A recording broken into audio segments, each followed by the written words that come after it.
Hey everyone, tonight I'm super excited to teach you how to make one of my very favorite recipes that I learned to make while I was living in Albuquerque, New Mexico. Tonight we're making calabacitas, which translates from Spanish into little squash, and it makes use of all the beautiful yellow squash and green zucchini that are bountiful during summer and fall. It also makes use of the most delicious chili peppers on earth, Hatch green chilies. If you're finding value in these videos, please remember to give a thumbs up and subscribe to my channel. Welcome to Kat's Vegan Kitchen. Let's get started. One of the best things about this recipe is it's super simple. You need a yellow squash, a green zucchini, or two of the same kind of squash. You need an onion about the size of your hand, 1.5 cups to 2 cups of corn, some tomatoes. You need 1 or 2 Hatch green chilies depending on their flavor. I'll talk about that later. And I also add in black beans for protein. Let's talk about the star of the show, the Hatch green chili. These green chilies are grown only in New Mexico, in Hatch, New Mexico, and you've got to get them to make this recipe taste just right. You can order them online if you're not lucky enough to be one of the places where they roast the chilies in the fall. My chilies were frozen, so what I did was thawed them, and I also took the seeds out because the seeds make them really hot. Now, Hatch green chilies, if you buy the hot ones, they are hot, really hot, not American hot, but Mexican hot, or Indian hot, or Thai hot. Okay, so you want to be very careful with the amount of chilies you add to your calabacitas. I'm gonna add about 1.5 chilies, and I'll taste it, and if I feel like I need more, I'll add them. We're gonna start by sauteing our onion in a little bit of avocado oil.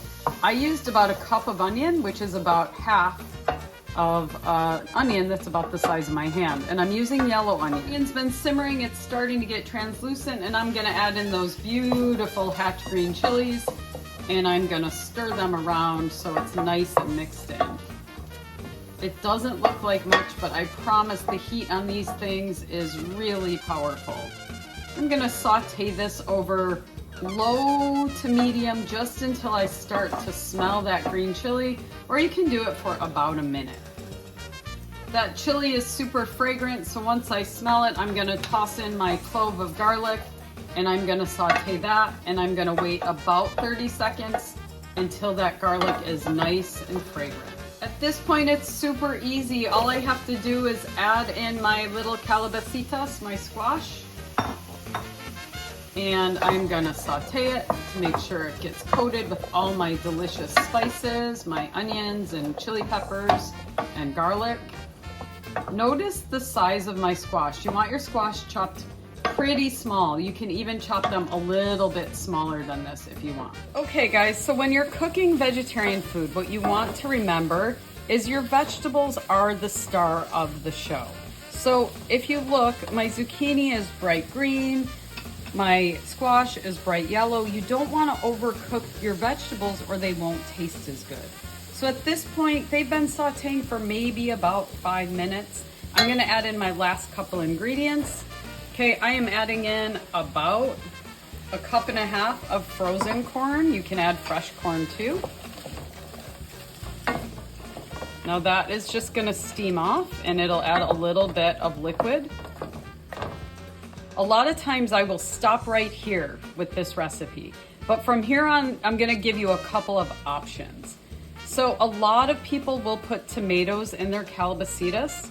I had 2 really pretty tomatoes that needed to be used up, so I'm gonna add tomatoes to my calabacitas. Not only does it make it so much prettier, you are adding a whole bunch more nutrients to your dish by adding in the tomatoes, and a lot more flavor as well. At this point in New Mexico, they would add in a whole bunch of queso. Now, I don't do that with my calabacitas. I leave it clean, I don't add in cheese.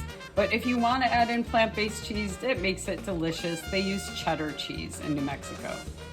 The only spice I am going to use is salt. And it doesn't even need that much salt. This is about 1/2 teaspoon to maybe 3/4 of a teaspoon. And because this is a wonderfully nutritious dish, I'm gonna make it super nutritious by adding in some protein. This again is not traditional calabacitas, but I'm gonna add in black beans to make my dish loaded with protein and extra super healthy. And I'm gonna let this cook and stew for maybe 5 to 7 minutes until it's nice and soft and the flavors are all melded together. My calabacitas are done and they are delicious. My favorite way to serve it is to wrap it up in a tortilla. You can put tomatillo salsa on top or even more green chilies on top. You can also serve it over rice and it makes it a complete protein. Thanks for watching. I'll see you next time on Kat's Vegan Kitchen.